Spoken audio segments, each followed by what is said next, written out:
اعوذ باللہ من الشیطان الرجیم بسم اللہ الرحمن الرحیم۔ ایک روز حضرت علی رضی اللہ تعالی عنہ مدینے کی گلیوں میں چلے جا رہے تھے کہ آپ رضی اللہ تعالی عنہ نے دیکھا کہ کچھ لوگ غیظ و غضب کے عالم میں ایک عورت کو گھسیٹتے ہوئے لے کر جا رہے تھے۔ وہ عورت خوف کے مارے کانپ رہی تھی۔ حضرت علی رضی اللہ تعالی عنہ نے پکار کر کہا کہ تم لوگ اس عورت کو کیوں گھسیٹ رہے ہو؟ لوگوں نے بتایا کہ اس عورت نے بدکاری کی ہے، اسی لیے امیر المؤمنین حضرت عمر رضی اللہ تعالی عنہ نے اس عورت کو سنسار کرنے کا حکم دیا ہے۔ حضرت علی رضی اللہ تعالی عنہ نے اس عورت کو ان کے ہاتھوں سے چھینا اور ان لوگوں کی خوب سرزنش فرمائی۔ چنانچہ وہ لوگ حضرت عمر رضی اللہ تعالی عنہ کی خدمت میں حاضر ہوئے اور شکایت کی تو ان کی بات سن کر حضرت عمر رضی اللہ تعالی عنہ فرمانے لگے کہ ضرور حضرت علی رضی اللہ تعالی عنہ کو کوئی بات معلوم ہوگی جو انہوں نے ایسا کیا ہے، جاؤ ان کو میرے پاس بھیجو۔ حضرت علی رضی اللہ تعالی عنہ حاضر ہوئے۔ حضرت عمر رضی اللہ تعالی عنہ نے آپ سے پوچھا کہ ان لوگوں کو کیوں واپس کر دیا اور ان کو اس بدکار عورت پر حد قائم کرنے سے کیوں منع کیا؟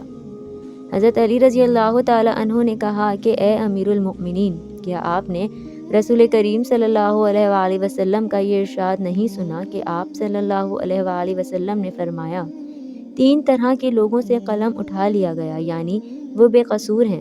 ایک، سونے والا آدمی جب تک کہ وہ بیدار نہ ہو جائے۔ دوسرا، نابالغ جب تک کہ وہ بالغ نہ ہو جائے۔ اور تیسرا، گناہ میں مبتلا آدمی جب تک باہوش نہ ہو۔ حضرت عمر رضی اللہ تعالی عنہ نے تبسم فرمایا اور حضرت علی رضی اللہ تعالی عنہ نے کہا کہ اے امیر المؤمنین، اس عورت کو بھی دیوانے پن کا دورہ پڑتا ہے، ہو سکتا ہے کہ وہ آدمی اس کے پاس ایسی حالت میں آیا ہو جب اسے دورہ پڑا ہو۔ یہ سن کر حضرت عمر رضی اللہ تعالی عنہ نے اس عورت کو رہا کر دیا۔ ایک بار 2 کنیزیں ایک لڑکا اور ایک لڑکی میں جھگڑا کرتی ہوئی حضرت عمر رضی اللہ تعالی عنہ کے پاس آئی۔ حضرت عمر رضی اللہ تعالی عنہ نے ان کا سارا معاملہ سن کر فرمایا کہ حضرت علی رضی اللہ تعالی عنہ کو بلاؤ، وہی ان کے درمیان فیصلہ کریں گے۔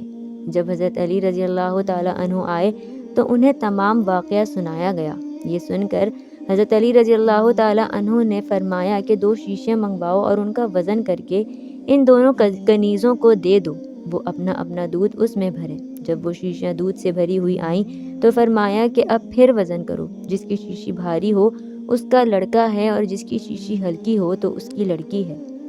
حضرت عمر رضی اللہ تعالی عنہ نے پوچھا، یہ کیسے فرمایا؟ حضرت علی رضی اللہ تعالی عنہ نے فرمایا، یہ اس لیے کیونکہ اللہ تعالیٰ فرماتا ہے کہ مرد کے لیے عورت سے 2 گنا حصہ ہے۔